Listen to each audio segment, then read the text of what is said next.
Hi everyone. So say you've got 10 or 15 minutes to practice today and you want to do a full spectrum practice that opens up your body evenly and systematically. Or maybe you have a longer period of time to practice today and you want to start off your practice that prepares you for anything. So this is a short sequence that'll open up the four corners of your body, your shoulders and your hips, help open your hamstrings and your lower back to prepare you for your day or for wherever you're going in your practice.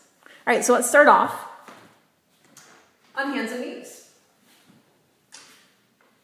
I always like to start my practice by moving with my breath. So cat-cow is a very simple way to begin that. So on hands and knees, find your breath, and then flow with your breath, inhales forward and exhales to round. Do a couple of rounds like this, straight ahead. Make sure your arms stay steady, your fingers stay planted, and just find the fluidity in your spine. After a couple of rounds, with your breath this way, move your hips in circles. Now the circular motion will help to open up the connective tissue in your lower back and in your hips. So if you have any tightness there today, this will be a good way to start moving. After you've done a few circles in one direction, shift and go in the other direction. Just start to notice which way your body prefers to move. Usually one way is easier, one way is confusing. That'll give you information for your practice. Now once you're balanced, find the middle and take it back, downward facing dog. For your first downward facing dog, have your knees bent. So bend them quite a bit, and make sure that when you bend your knees, your arms don't drop. Okay. With your knees bent, this is going to help you to line up your pelvis and your lower back because it takes the hamstrings out of their deep stretch. Okay, track your knees in line with your feet, and with your legs strong, lift your thighs and your hips up and back until your lower back starts to open. Then once you've got that, stretch your legs as straight as they go. All right, please walk to the front.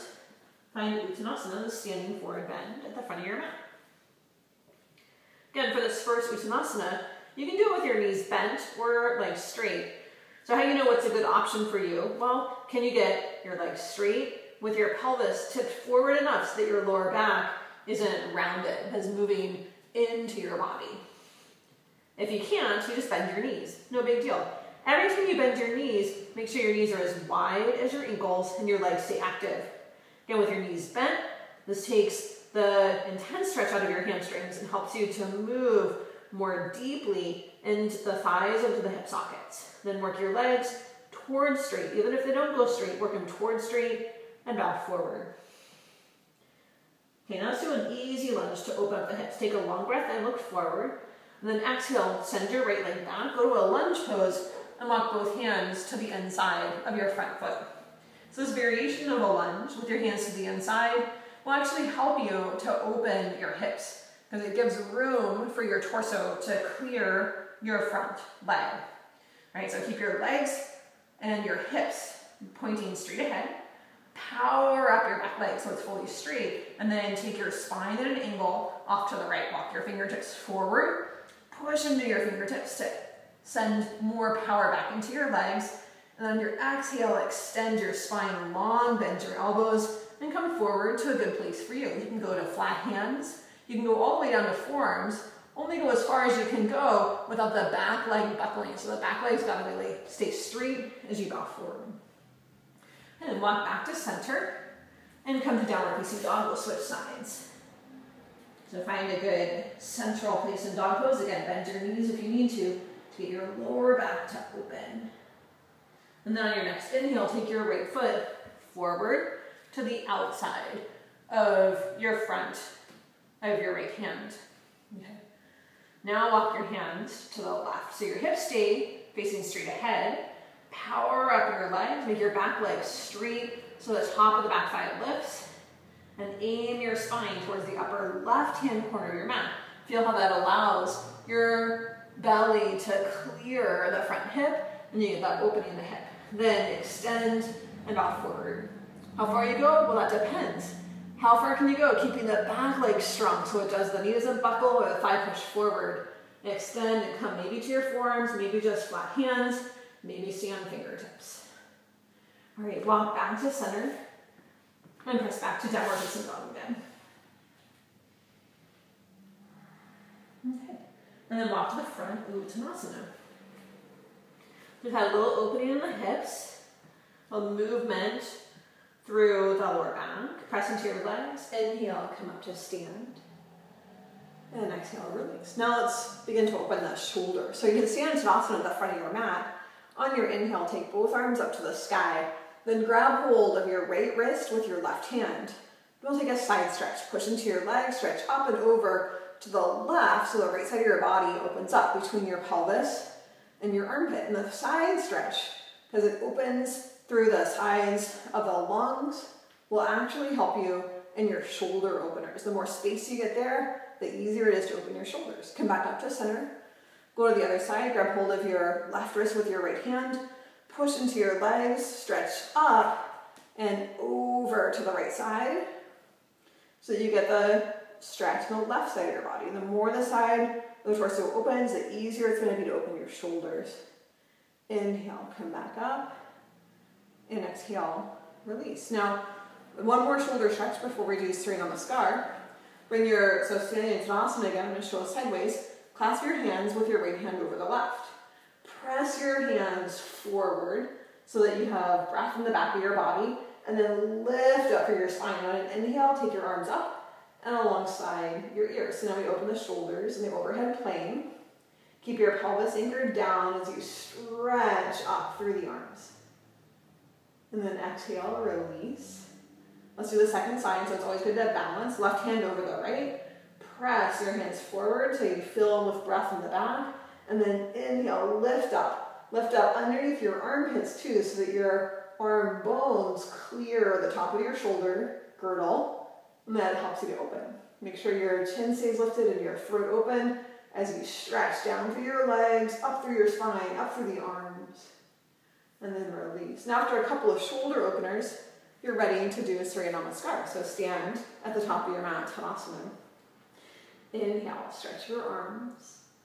Exhale, bow forward, touch to the floor. Inhale, extend, open your spine, look long. And then on your exhale, go straight to plank position. So this first one, Surya Namaskar, let's just do plank, palms flat, or fingers flat, wrists straight ahead. Good, and then bring your knees to the floor. So half chaturanga, bend your elbows, take them wide enough so that you have room to lower in your chest. And then follow through with your breath, cobra pose. And then on your exhale, come back to downward facing dog. A few rounds of breath in dog pose. Your arms steady, and then lift your hips and your thighs up and away from the power of your shoulders. And then walk to the front, standing forward bend, Uttanasana. So it's a mini variation of Surya Namaskar, hands on your hips. Inhale, come up, and exhale, release. So you do that several times, 1 time, 3 times, 5 times, 10 times, whatever feels good to you. You can do full chaturanga, you can do upward facing dog, however works for you. Now let's do a couple of standing poses. And I like to start from a wide stance, Prasarita Padasana, with your feet lined up parallel, legs strong and straight. The wide stance makes it easier to open the hips and the hamstrings, and then consequently the lower back. Okay, so legs strong, take a tall breath in, and on your exhale, bow forward and touch down to the floor. Just on fingertips with your arms straight at first, so you can line things up. Okay. Make sure your legs are straight, and then check and make sure that your pelvis is in line over your heels. Oftentimes when you bow forward, the hips will come forward, or sometimes this is less common, but they'll lean back. So find a place where your pelvis is right in line over your ankles, power up your legs, press them all the way straight, and exhale, bow over your legs. Now I like to do some side stretches here too. So keep your legs strong. Inhale, extend forward, and then exhale. So walk your hands on fingertips over to the right side. Not a deep twist, just enough to feel a side stretch on both sides. And then use your fingertips pushing down and forward into the floor to send power back down through your left leg. So you want to get heavy from your left hip all the way through your heel. And then inhale back to center. We'll take a little side stretch to the left. So walk your fingertips to the left. Keep your hips squared off to the front. One thing that'll help is this action of pushing your fingertips down and forward into the floor. That'll help you send your hips back, and especially into your right hip, the right thigh, and then straight down through your right heel. Inhale, come back to center. Bring your hands to your hips and come on up to stand.